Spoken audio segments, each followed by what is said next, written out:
Alkisah, ada seorang penjaga kebun buah-buahan bernama Mubarok.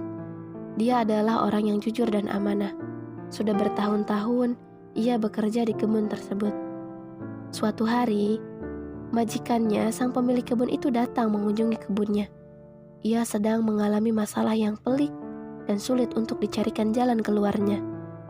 Putrinya yang sudah beranjak dewasa tumbuh menjadi seorang gadis yang cantik, dan banyak pria yang ingin mempersuntingnya. Yang menjadi permasalahan baginya adalah semua laki-laki yang ingin mempersunting putrinya, kerabat dan teman dekatnya. Ia harus memilih salah satu dari mereka. Tetapi ia khawatir jika menyinggung bagi kerabat yang tidak terpilih. Sambil beristirahat dan menenangkan pikiran, ia mencoba mencicipi hasil kebunnya. Dipanggillah Mubarok sang penjaga kebun itu. "Hai Mubarok, kemarilah, tolong ambilkan saya buah yang manis," perintahnya. Dengan sigap, Mubarok segera memetik buah-buahan yang diminta. Kemudian diberikanlah kepada majikannya itu. Ketika buah-buahan tersebut dimakan sang majikan, ternyata rasanya masam sekali. Majikan Mubarok berkata, "Wahai Mubarok, buah ini masam sekali. Berikan saya buah yang manis," pinta sang majikan lagi. Untuk kedua kalinya, buah yang diberikan Mubarok masih terasa masam. Sang majikan terheran-heran. Sudah sekian lama ia memperkerjakan Mubarok. Tetapi, mengapa si penjaga kebun ini tidak mampu membedakan antara buah masam dan buah manis? Mungkin dia lupa, pikir sang majikan. Dimintanya Mubarok untuk memetikkan kembali buah yang manis. Hasilnya sama saja. Buah ketiga masih terasa masam. Rasa penasaran timbul dari sang majikan. Dipanggillah Mubarok. "Bukankah kau sudah lama bekerja di sini? Mengapa kamu tidak tahu buah yang manis dan buah yang masam?" tanya sang majikan.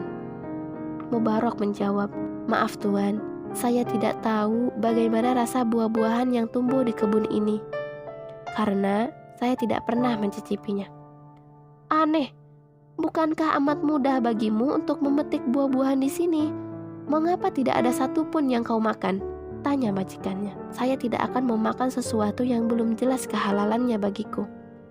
Buah-buahan itu bukan milikku, jadi aku tidak berhak untuk memakannya sebelum memperoleh izin dari pemiliknya," jelas Mubarok. Sang majikan terkejut dengan penjelasan penjaga kebunnya tersebut. Ia tidak lagi memandang Mubarok sebatas tukang kebun, melainkan sebagai orang yang jujur dan tinggi kedudukannya di mata Allah Subhanahu wa Ta'ala. Ia berpikir mungkin Mubarok bisa mencarikan jalan keluar atas permasalahan rumit yang tengah dihadapinya. Mulailah sang majikan bercerita tentang lamaran kerabat dan teman-teman dekat kepada putrinya. Ia mengakhiri ceritanya dengan bertanya kepada Mubarok, "Menurutmu, siapakah yang pantas menjadi pendamping putriku?" Mubarok menjawab, "Dulu, orang-orang jahiliyah mencarikan calon suami untuk putri-putri mereka berdasarkan keturunan. Orang Yahudi menikahkan putrinya berdasarkan harta. Sementara orang Nasrani menikahkan putrinya berdasarkan keelokan fisik semata. Namun, Rasulullah mengajarkan sebaik-baiknya umat adalah yang menikahkan karena agamanya." Sang majikan langsung tersadar akan kehilafannya. Mubarok benar.